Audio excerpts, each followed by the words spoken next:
Justru yang di Jawa sendiri sudah punah, hampir musnah lah. Nah, kalau badhe nakutaken itu faktor apa kira-kira yang menyebabkan kok kenapa budaya itu di Jawa itu sudah tidak bisa seperti yang di Bali? Monggo Bapak. Ya sekarang udah nggak usah basa-basi.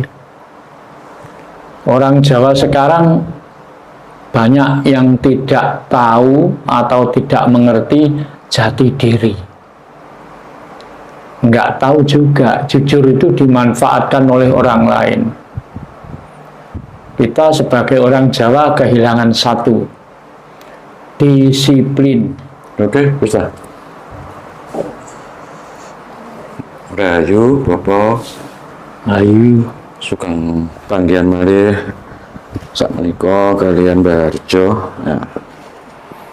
Ing dalu menika niki kula badhe bahas kahanan ingkang wonten khususé teng daerah Bali.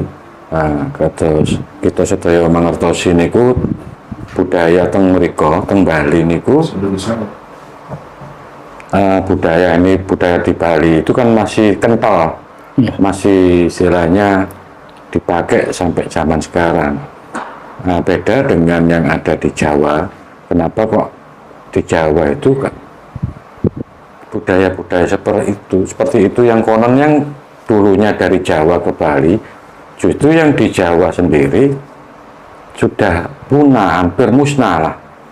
Nah, kalau badhe nakutaken itu faktor apa kira-kira yang menyebabkan kok kenapa budaya itu di Jawa itu sudah tidak bisa seperti yang di Bali? Monggo Bapak. nggih, matur suwun.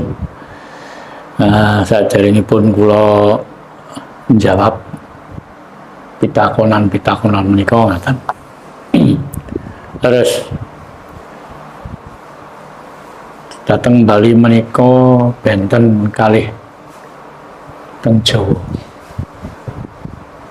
Jawa niku nek diperang luase lipat 8 dengan Bali. Nah, yang pertama,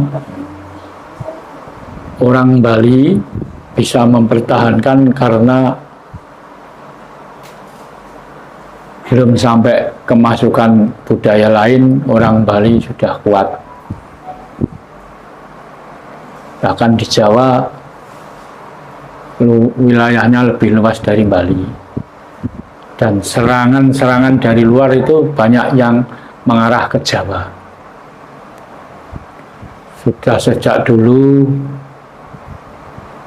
sejak zaman kuno makuno, Jawa ini sudah menjadi incaran bangsa asing.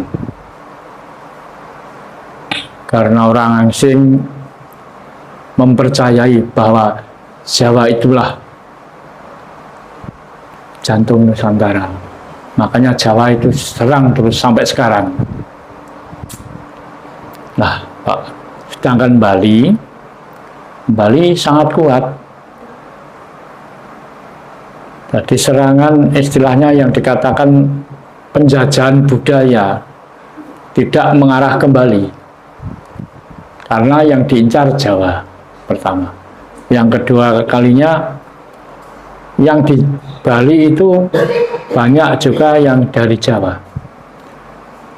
Sejak dulu kala, sebelum abad Masehi di Indonesia, itu pengaruh dari luar yang misalnya agama, itu yang datang ke Jawa kaum Dharma. Dan kaum Dharma ini dengan pribumi Jawa bisa menyatu. Makanya sampai sekarang di Bali itu isinya budaya Jawa dan budaya Dharma. Bali itu mayoritas kaum Dharma. Buddha Dharma, Hindu Dharma. Nah, keduanya kalau dibandingkan dengan Jawa sebetulnya sama. Nah, dari pengertian kaum Dharma dan penghayat kejawen itu ada kesamaan. Waktu itu nggak ada perselisihan, nggak ada gesekan apapun. Sampai sekarang, setelah Jawa diserang dari luar, Jawa banyak yang masuk ke Bali. Jadi Bali itu semakin lama semakin kuat, nggak bisa dimasuki budaya asing. Mayoritas Bali. Sedangkan di Jawa itu yang mengincar banyak, terutama Pulau Jawa sebelah utara. Terutama Pulau Jawa sebelah utara. Ya sekarang udah nggak usah basa-basi. Orang Jawa sekarang banyak yang tidak tahu atau tidak mengerti jati diri. Karena sangat lama pengaruh-pengaruh, terutama sekarang ini pengaruh dari Arab.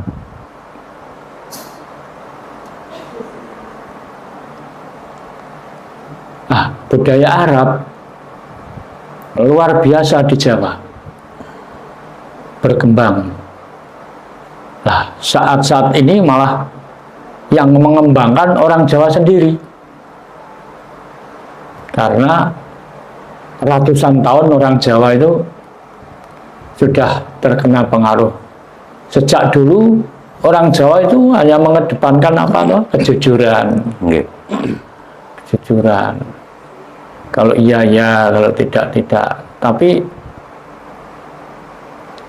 nggak tahu juga jujur itu dimanfaatkan oleh orang lain. Kita sebagai orang Jawa kehilangan satu, disiplin. Manusia kalau sudah kehilangan disiplin, jujur malah hajur. Karena nggak tahu. Apalagi sekarang generasi-generasi yang sekarang ini setelah kemerdekaan ini malah pesat, walaupun bagaimana ada unsur, ada kaitannya dengan pemerintah. Bali sekarang semakin lama semakin kuat, nggak bisa. Tapi Jawa saat ini, orang Jawa itu yang masih berpegang teguh jati diri tinggal 25%. 25%. Tinggal 25% orang Jawa.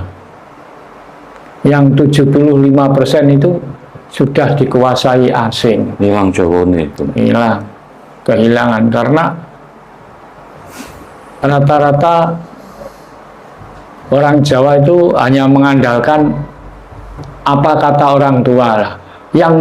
Yang tua sudah kena dipengaruhi budaya asing, akhirnya generasi-generasi tua orang Jawa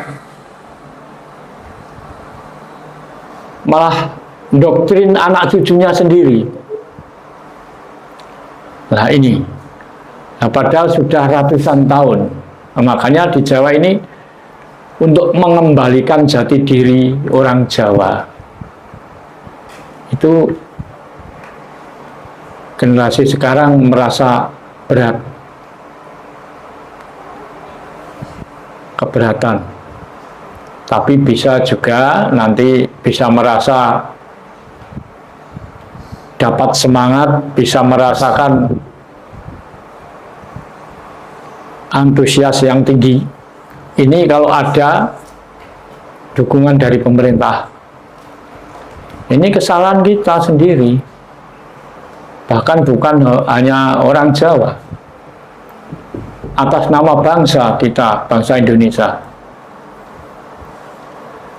Bangsa kita Indonesia ini sama dengan yang saya katakan tadi, tinggal 25% yang disiplin, yang mengerti, yang menetapi jati dirinya. Yang 75% ini sudah kalau dibagi positif dan negatif.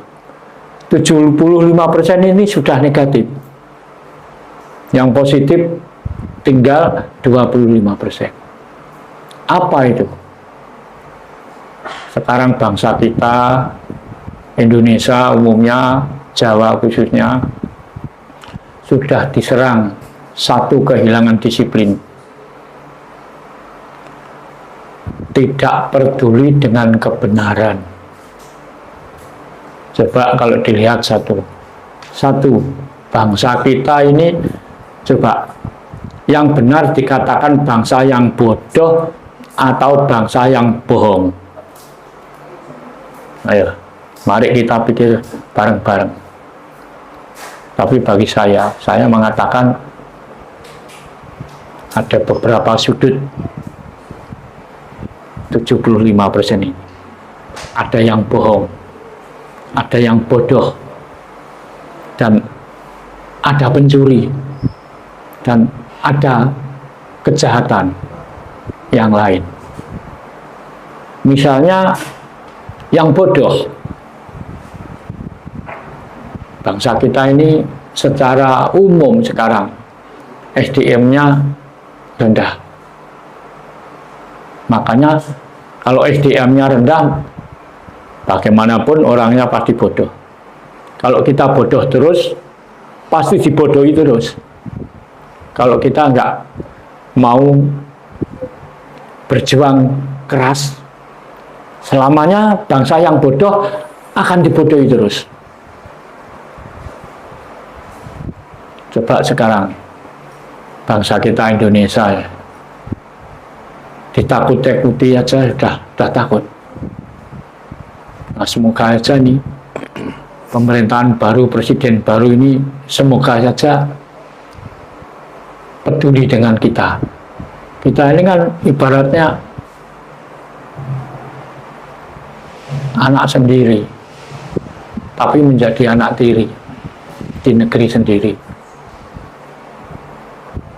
Satu, SDM itu kalau rendah, orangnya pasti bodoh. Orang bodoh itu lemah. Ditakuti sedikit, takutnya sudah setengah mati. Diomongi dikit, disanjung dikit, sudah melonjak. Lah ini tanda-tanda orang bodoh. Terus yang kedua, bohong.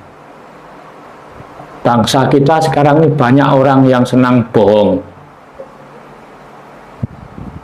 Contohnya saja, negara kita ini katanya dasarnya Pancasila, diakui dunia. Tapi yang berkembang kena apa? Bukan moral Pancasila. Bukan jiwa Pancasila yang berkembang. Kita bangsa Indonesia. Dasarnya pandangan hidup Pancasila. Kenapa yang berkembang agama? Mau nyalahkan siapa? Tapi kan seharusnya dalam muatan agama itu termasuk di dalamnya kan pengajaran tentang moral. Harusnya itu kan begitu loh. Tapi benar, ada praktek kenyataannya kan juga kenyataannya itu banyak pemuka agama, tokoh-tokoh agama justru banyak pelecehan kepada santri, kepada murid. Itu gimana? Kan bertolak belakang. Ini karena makanya gini. Bangsa kalau sudah kehilangan jati diri, mau apa? Mau apa? Contoh sekarang, saya tidak nyanjung dia Jepang. Jepang itu saya acungi jempol. Negaranya kecil, orangnya pinter-pinter. Karena apa? Disiplin Jepang itu. Jepang itu dasarnya apa? Shinto. Warga Jepang harus berjiwa Shinto, kepercayaan. Tapi kalau Indonesia lain. Indonesia dasarnya Pancasila. Tapi warga negara Indonesia banyak yang berjiwa agama daripada berjiwa Pancasila. Benar, Indonesia itu tidak pernah melarang agama. Tidak pernah Indonesia melarang agama. Yang benar, tapi tidak wajib. Karena kita berketuhanan, bukan keagamaan. Ini kelemahan kita. Ini sudah waktunya, nggak usah basa-basi. Nah, apalagi kemarin saya dengar langsung itu berita Pak Presiden yang baru, Pak Prabowo ini. Bangsa kita tidak mau jadi kacung-kacung bangsa lain. Nah, ini benar. Jadi kalau kita mau sadar, ya berbenah diri, ini nanti nyampe ke situ. Asal WNI harus berjiwa Pancasila.